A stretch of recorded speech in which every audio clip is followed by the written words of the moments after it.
हा विकास केवळ बुद्धभूमीचा नाही, अशोकनगर आणि कल्याण शहराचा आहे.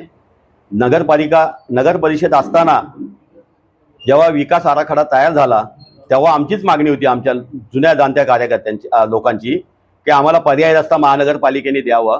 आणि ते टीपी प्लॅन मधला तो प्लॅन आहे, तो आजकालचा तयार झालेला प्लॅन नाहीये. आणि तो त्या ठिकाणाहून जर ब्रिज जात असेल आणि टन जर आमच्याकडे येत असेल तर आमचा विकासच होणार आहे त्याच्यामध्ये. कारवाई करताना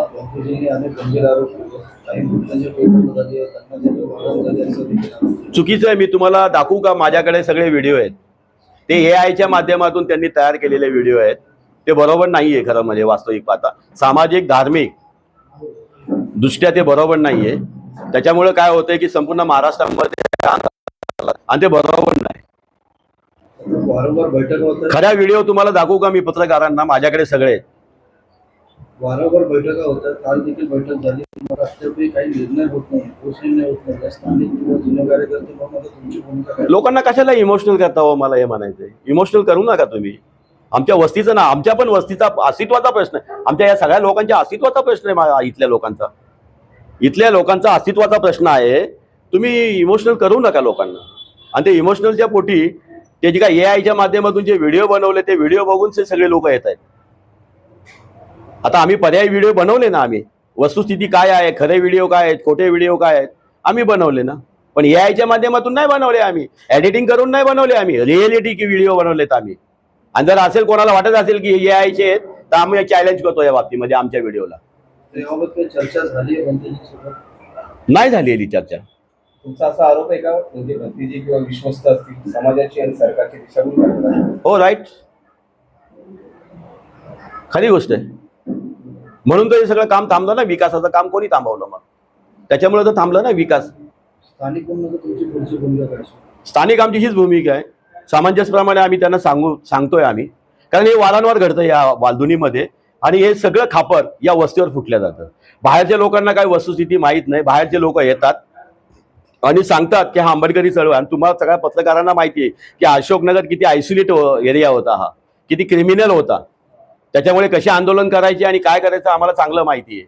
त्याच्यामुळे हा मेसेज सगळ्या अशोकनगर वालधुनीचा मेसेज सगळ्यांना माहितच आहे बाहेरच्या लोकांना. ते म्हणतात आंबेडकरी चळवळीचा बालेकिल्ले असताना तुम्ही गप्प का? तर मी त्यांना सांगितलं तुम्ही भंतेजींना विचारा गप्प का.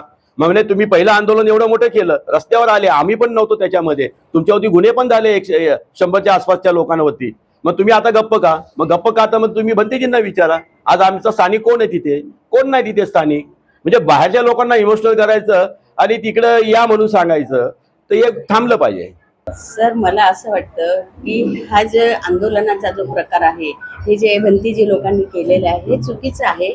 हा वाद KDMC यांच्या माध्यमातून तिथे विकासाची कामं होत होते. त्या विकासाच्या कामाला आड येऊन तुम्ही जर त्यांना अडवत असाल तर हे चुकीचं आहे. कारण हा 100 वर्षाचा प्लॅन आहे आणि तो प्लॅन सक्सेसफुल होणं पाहिजे. कारण अशोकनगरचा विकास जर व्हायचा असेल तर कुठेतरी आम्हाला चांगली दिशा मिळायला पाहिजे. कुठेतरी आमचे अशोकनगरमध्ये चांगले लोक यायला पाहिजे. आम्ही या स्लममध्ये राहतो, आम्हाला दुसरा रस्ता नाही आहे किंवा आम्हाला कुठल्याही गोष्टी करायला जमत नाही, तर या ठिकाणी विकासाची कामं व्हायला पाहिजे. भंतीजी असं म्हणणं आहे की आम्हालाच फक्त तुम्ही प्राधान्य द्या, तुम्ही दुसरे कोणाला प्राधान्य, तर असं चालत नाही. स्थानिक आहेत, स्थानिकांना तुम्ही बरोबर साथ घेऊन तुम्ही जर हा विकासाचे कामं किंवा तुम्ही बोलचाल करून जर केलं असतं हा एवढा मोठा वाद झालाच नसता, असं माझं म्हणणं.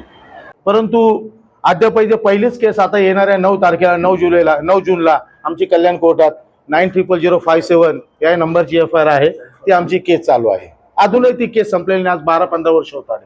तेच आपण निपटता नाकीनव आलेत, आमच्या नोकऱ्या गेल्यात, आमची घरं तुळशीपत्र ठेवून आम्ही काम करतोय. परंतु जर का आता दुसरा असा प्रकार झाला येणाऱ्या काही दिवसांमध्ये तर त्याची जबाबदारी आमच्यावरच.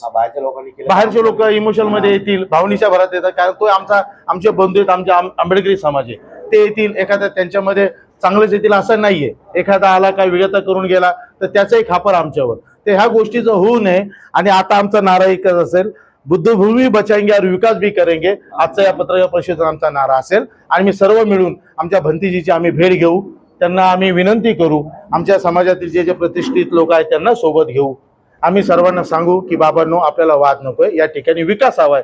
त्या विकासाच्या माध्यमातून आमच्या एरियाची कशी प्रगती होईल, आमच्या मुलांचं आयुष्य बरबाद होण्यापासून कसं रोखल्या जाईल याचा आम्ही या ठिकाणी आज बंदीगिरी बांधकाम बंद आहे. बंदीजींनी थेट खासदारांवर आरोप केलेले आहेत. या सगळ्या षडयंत्रामध्ये खासदार आहेत. काय संबंध? कोण खासदार, कसले खासदार हे आम्ही ओळखत नाही. आमच्या एरियाचा, आमच्या समाजाचा, आमच्या विभागाचा प्रश्न असल्यामुळे आम्ही या ठिकाणी आमची बाजू मांडतो. आम्ही खासदारांचे इथं प्रतिनिधी बसलेलो नाहीये. सर्वात पहिले यांनी स्पष्ट करावं.